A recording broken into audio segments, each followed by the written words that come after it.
यहाँ भगवान शिव से जुड़ी एक लंबी और प्रेरणादायक कहानी है जो हमें धैर्य, पेशेंस, विषमता में संतुलन और दृढ़ संकल्प की शक्ति सिखाती है। कहानी हलाहल विष और नीलकंठ का जन्म, धैर्य और जिम्मेदारी की सीख। ये कहानी उस समय की है जब देवों और असुरों के बीच समुद्र मंथन हो रहा था। इस मंथन का उद्देश्य अमृत प्राप्त करना था, जिसे पीकर कोई भी अमर हो सकता था। सब अपनी सुख सुविधा और अमरता के पीछे भाग रहे थे। एक विष का प्रकट होना, चुनौती का सामना। मंथन के दौरान अमृत से पहले हलाहल नामक अत्यंत भयंकर विष निकला। वह विष इतना जहरीला था कि उसकी ज्वाला से तीनों लोग जलने लगे। देवता और असुर, जो अभी तक अमृत के सपने देख रहे थे, अब अपनी जान बचाने के लिए भागने लगे। किसी को समझ नहीं आ रहा था कि इस संकट का हल क्या है। 2 शिव का निस्वार्थ भाव। जब पूरी सृष्टि पर संकट आया, तब सब भगवान शिव की शरण में पहुँचे। शिव चाहते तो मना कर सकते थे, क्योंकि समुद्र मंथन उनका निजी स्वार्थ नहीं था। लेकिन एक सच्चा नायक वही है जो तब आगे आता है जब बाकी सब पीछे हट जाते हैं। 3 विषपान और नियंत्रण, सेल्फ कंट्रोल। शिव ने उस विष को पीने का निर्णय लिया। उन्होंने विष को अपनी हथेली पर रखा और उसे पी गए।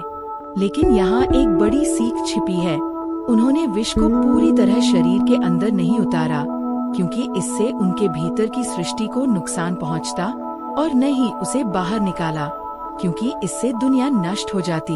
उन्होंने उस विष को अपने कंठ, गले में ही रोक लिया।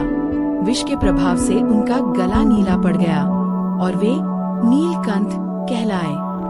इस कहानी से मिलने वाली 3 बड़ी मोटिवेशनल सीख। नकारात्मकता को पचाना सीखें। Absorb the negativity. दुनिया में आपके आसपास बहुत सी जहरीली बातें, आलोचनाएं और नकारात्मकता होगी।